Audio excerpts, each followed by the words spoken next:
Hello good morning student. आज क्या हिंदी की बुक में आपका चैप्टर ना पार्ट क्या 6 ना पार्ट 6 जल बचाओ जीवन बचाओ। केवल पठन हेतु है, ये आपको पढ़ने के लिए केवल है ना। क्या है? जल बचाओ है ना, जल बचाओ जीवन बचाओ। ये आपको पेज नंबर आपकी बुक में 27 पर मिलेगा है ना। इस प्रस्तावना में बताए हैं प्रस्तुत कहानी में जल का महत्व और है ना उसका हमारे जीवन में क्या महत्व है बताया गया है। आइए इसको रीड एंड एक्सप्लेन करते हैं। बच्चों, क्या तुम मुझे जानते हो? मैं वो हूँ जिसके बिना जीवन की कल्पना भी नहीं की जा सकती है। कौन बोल रहा है? बच्चों, बच्चों से बोल रहा है। क्या? जल बोल रहा है, ये जल है। कौन? पानी बोल रहा है बच्चों से। क्या है ना, क्या बोल रहा है? क्या आप मुझे जानते हो है ना, जिसके जीवन की कल्पना भी नहीं की जा सकती है। बच्चों से बोल रहे। पेड़ पौधे, मनुष्य और जीव जंतु सभी को मेरी जरूरत होती है। पहचानना मुझे।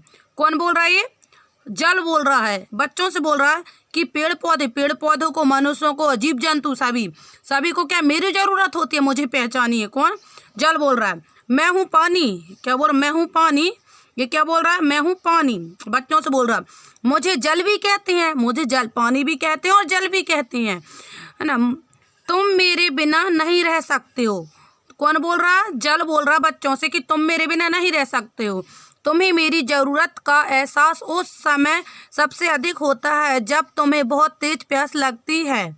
क्या बोल रहा है? जल बोल रहा है कि तुमको कब एहसास होता है मेरा? जब तुम्हें बहुत तेज प्यास लगती है, जब तुम्हें मेरा एहसास होता है। मेरे महत्व को देखते हुए ही तो कहा गया है कि जल ही जीवन है। क्या जल ही जीवन है? जल के बिना जीवन संभव नहीं है कि नहीं ना। जल ही क्या जीवन है। तुमने देखा होगा कि यदि मैं पेड़ पौधों को ना मिलूं तो वह उदास होकर मुरझा जाते हैं। वैसे तुम्हारे भी तो मैं बहुत काम आता हूँ, जैसे पीने में, खाना पकाने में, नहाने में, कपड़ा धोने में इत्यादि। कौन बोल रहा है? जल बोल रहा है। किससे?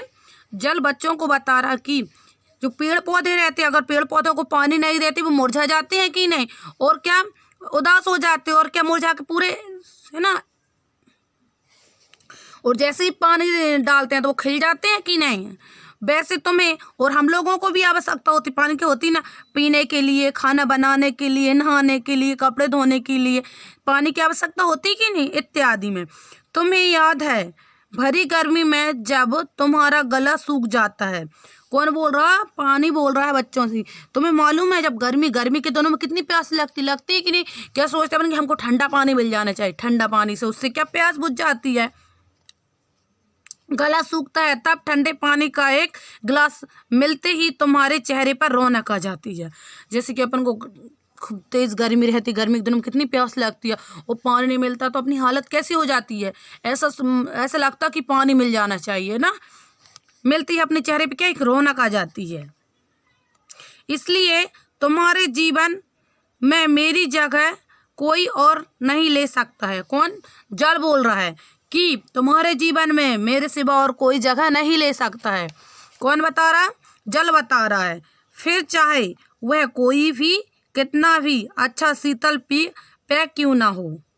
जल बच्चों को बता रहा है कि मेरी जगह कोई नहीं ले सकता, चाहे कितना ही अच्छा शीतल पेय क्यों ना हो। शीतल में ठंडा। सही कहा ना? जल बोलता है। कौन? पानी बोलता है बच्चों से कि सही कहा ना, मैंने कुछ गलत तो नहीं बोला है ना। अब नेक्स्ट पेज में बताएगा इसको। नेक्स्ट पेज में क्या बताया? यदि एक दिन मैं तुम्हारे घर न जाऊं तो मम्मी चिल्लाना शुरू कर देती हैं। अगर एक दिन नल नहीं आती, पानी नहीं आता, मम्मी चिल्लाती ना घर पे कि घर पे पानी नहीं है। अरे आज पानी नहीं आया है ना, पानी नहीं आया, काम कैसे होगा मेरे है ना, मेरे बिना तुम्हारे सारे काम अटक जाते हैं ना। कौन? पानी बोल रहा है। सही बात है कि अगर पानी नहीं आते, एक दिन नल नहीं आते तो अपने कुछ काम रह जाते सभी। पानी नहीं रहता, जिसके घर में तो खाना भी नहीं पकाता, बैठ रहता है नल कब आएंगे, जब भी पानी भरेगा, जब भी खाना बनेगा, कपड़े धुलाई होंगे, सभी कार्य रुक जाते हैं। पानी के बिना जीवन असंभव है ना। इसलिए बोलते हैं जल ही जीवन है। अच्छा, क्या तुम जानते हो कि मैं कहाँ से आता हूँ? जल बोल रहा है। अच्छा, तुम जानते हो मैं कहाँ से आता हूँ? चलो मैं ही बताता हूँ। जल बोल रहा है बच्चों, चलो मैं ही बताता हूँ। मैं बारिश के रूप में झमझमाझम पृथ्वी पर आता हूँ और झील, तालाब, जलाशयों और नदियों में जमा हो जाता हूँ। क्या बता रहा है कि मैं बारिश के दिनों में, देखो वर्षा के दिनों में क्या पानी बोलता है, मैं झमाझम आता हूँ, पृथ्वी पर आता हूँ। और क्या जो झील रहते हैं, झील दिख रहा है आपको, तालाब रहते हैं, जलाशय और नदियों में जमा हो जाता हूँ, है ना। नदी का जल सागर में जाकर मिलता है और पानी का विशाल भंडार बन जाता है। जो नदी का जल रहता है सभी कहाँ, सागर में मिल जाता है और क्या बड़ा एक विशाल बन जाता है। एक बात और, मैं मीठे और खारे दो रूप में पाया जाता हूँ। पानी बता रहा है कि मैं दो रूप में पाया जाता हूँ, एक मीठा होता है और एक खारा होता है। मीठे जल का उपयोग पीने के लिए किया जाता है और सागर में पाए जाने वाला पानी खारा होता है। जो सागर में, समुद्र में पानी रहता है ना सागर में, वो खारा पानी रहता है कि नहीं। और जो हम घर में यूज करते हैं जो पानी पीने के लिए, वो कैसा मीठा पानी रहता है कि नहीं, है ना। ये पिक्चर में बताया गया आपको ना। ये देखो कितनी गंदगी, यहाँ पे कूड़ा कचरा डाल रहा है नदी में, है ना। ये क्या बांध, ये क्या नहर खेतों से निकल गई है, पानी निकाला जा रहा है यहाँ से ना जल। अब क्या, अब तो मुझसे बिजली भी पैदा की जा रही है। पानी बोल रहा कि अब तो मुझसे बिजली भी पैदा की जा रही है। चौंक गए ना, पानी बोलता चौंक गए कि ना। वैज्ञानिकों ने नदियों पर मेरे जल को रोकने, है ना, रोक कर बांध बनाना शुरू कर दिया है। पानी बोल रहा है कि वैज्ञानिकों ने क्या किया कि जो नदियों पर मेरे जल को रोककर बांध देखिए, बांध बनने लगे हर जगह, शुरू कर दिया है ताकि मुझसे बिजली पैदा कर देश में फैले बिजली संकट से निपटा जा सके। पानी बोल रहा है कि देश में जो बिजली की कमी है, इतनी संकट है, कटौती होती है, उसमें क्या निपटा जा सके। मैं तुम्हारे लिए इतना उपयोगी हूँ। कौन, पानी बोल रहा है, मैं तुम्हारे लिए इतने उपयोगी हूँ क्या, फिर भी तुम मुझे प्रदूषित किए जा रहे हो। पानी बोल रहा कि फिर भी तुम मुझे क्या प्रदूषित करते जा रहे हो ना, गंदगी फैला रहा है तब भी मुझे। तुम लोग घरों का गंदा पानी, कूड़ा कचरा, कल कारखानों का विषैला पानी आदि नदियों में डाल देते हो। ये देखो यहाँ पे इस पिक्चर में दिख रहा है, ये नदियों में देख कूड़ा कचरा डाल रहा है कि नहीं, है ना। और गंदा पानी कारखानों से जो कारखाने रहते हैं ना बड़े बड़े, उनसे जो विषैला पानी निकलता है, ये निकल रहा है। ये देखो, ये दिख रहा है गंदा पानी, दिख रहा है जो कल कारखानों का विषैला पानी है, किसमें, नदी में मिल रहा, पानी मिल रहा है। तो जिससे क्या, जब जल रहता है ना प्रदूषित हो जाता, गंदा हो जाता, पीने योग्य नहीं रहता, है ना। जिससे पीने योग्य पानी की कमी हो रही है। वही बताया, अभी मैंने बताया था कि जिससे पीने, है ना, जिससे उस पानी को पी नहीं सकते, पानी में कमी आ रही पीने के पानी में।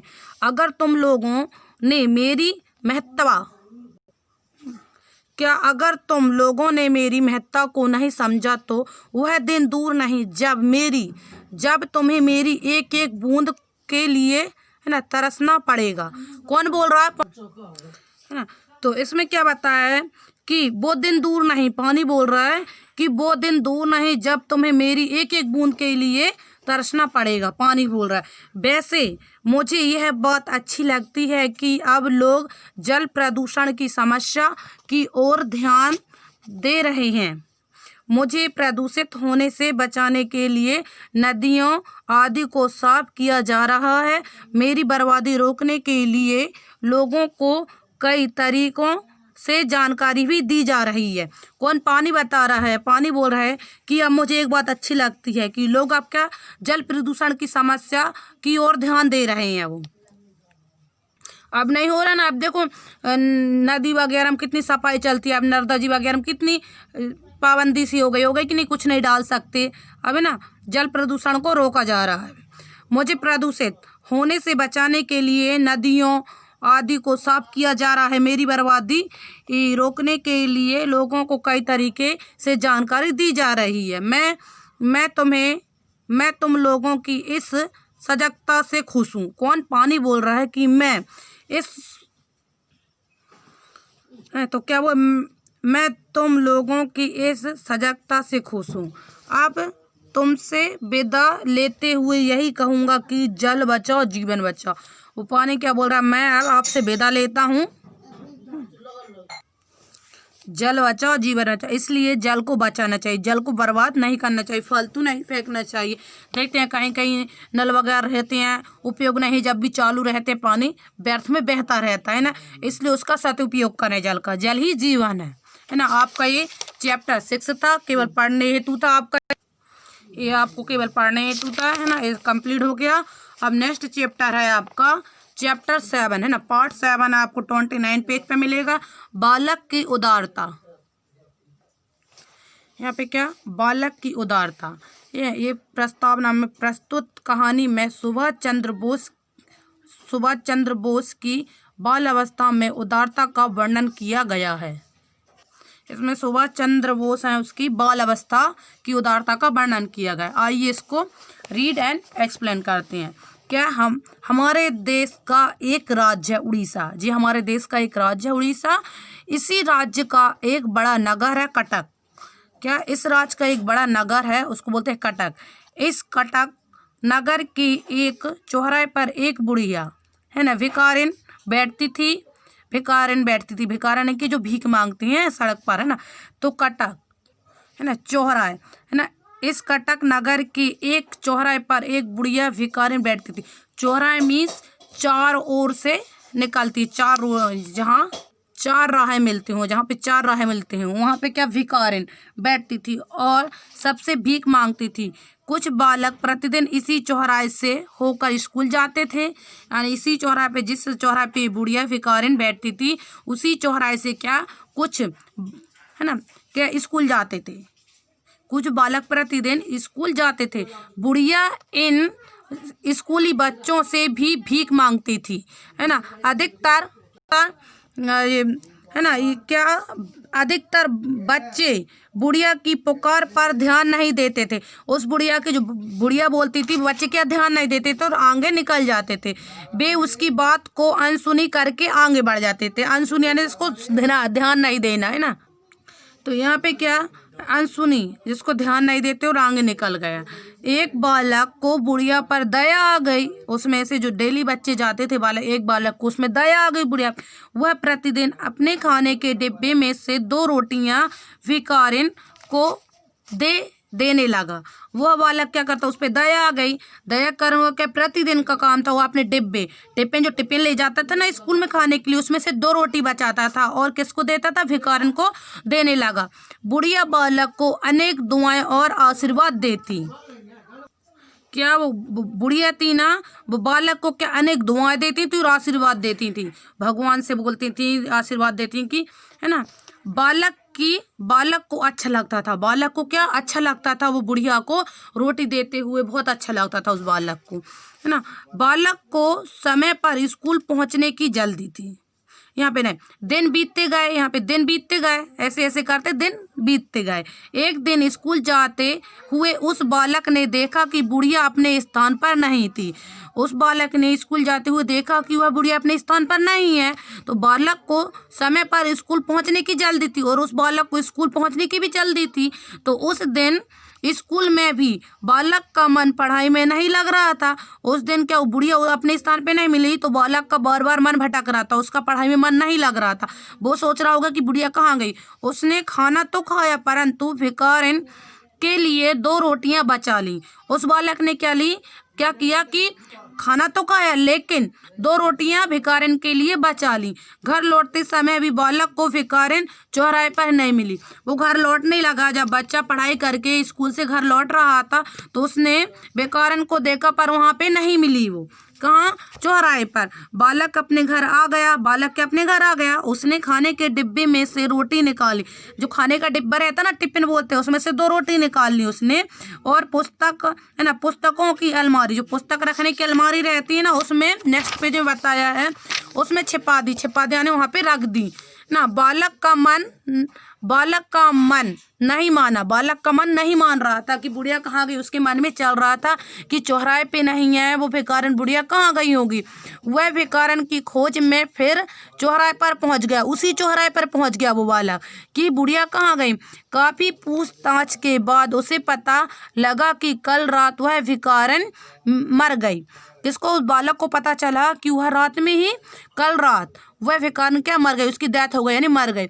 बालक उदास हो गया, बालक दुखी हो गया। उदास का मतलब बालक क्या, दुखी हो गया है ना। उधर घर में माँ उसे खोजती हुई उसके कमरे में पहुंच गई। बालक को देखती हुई उसकी माँ उसके कमरे में पहुंच गई।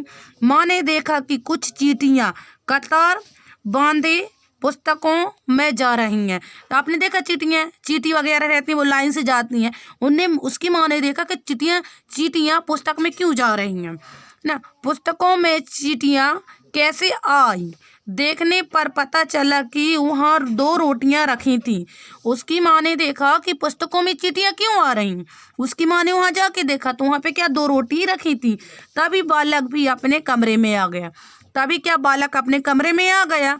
माँ गुस्से से बालक को डांटती हुई बोली, पुस्तकों में चींटियां, पुस्तकों में रोटियां क्यों रखी हैं? तो देखते नहीं। माँ बोली, देखते नहीं कितनी चींटियां आ गईं।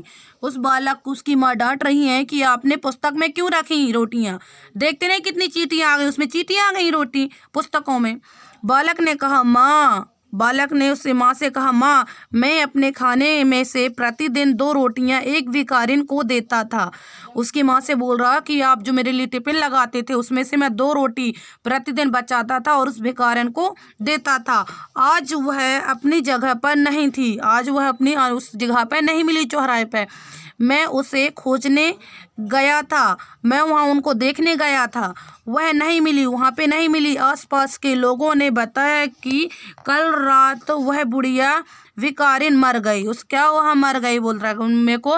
मैं जब बुढ़िया को देखने गया वहाँ से मेरे को पता लगा, लोगों ने बताया कि वह क्या बुढ़िया मर गई, उसकी डेथ हो गई। कहते कहते बालक का गला भर गया। उसकी माँ को बता रहा, कहते कहते उसका गला भर गया। गला भर गया यानी दुखी के कारण बोल ना पा रहा था, उसके मुंह से आवाज़ नहीं आ रही थी। इसके बाद वह कुछ नहीं बोल सका। माँ को बालक पर प्यार उमड़ आया। उसकी माँ को उसको बालक पर क्या है ना स्नेह जताने लगी है ना। उन्होंने बालक को अपनी छाती से चिपटा लिया। उन्होंने अपने बालक को गले से लगा लिया। अपने बालक को, बालक का माथा चूमते हुए माँ बोली, उसकी माँ ने उसके बालक का माथा चूमा। उसने यानी कि स्नेह जताया उसे, बेटा तुम मनुष्य नहीं अवतार हो। उसकी माँ उसके बेटे से बोल रही, बेटा तुम मनुष्य नहीं अवतार हो। तुम्हारे जैसा बेटा पाकर मेरा जन्म सफल हो गया। वह बालक और कोई नहीं, सुभाष चंद्र बोस थे। उसकी कौन था वो बालक? सुभाष चंद्र। बड़े होकर क्या नाम पड़ा उनका? सुभाष चंद्र बोस। वो बचपन से ही उदारता थे ना, क्या दया थी उनके मन में। क्या सुभाष चंद्र बोस के मन में दया थी।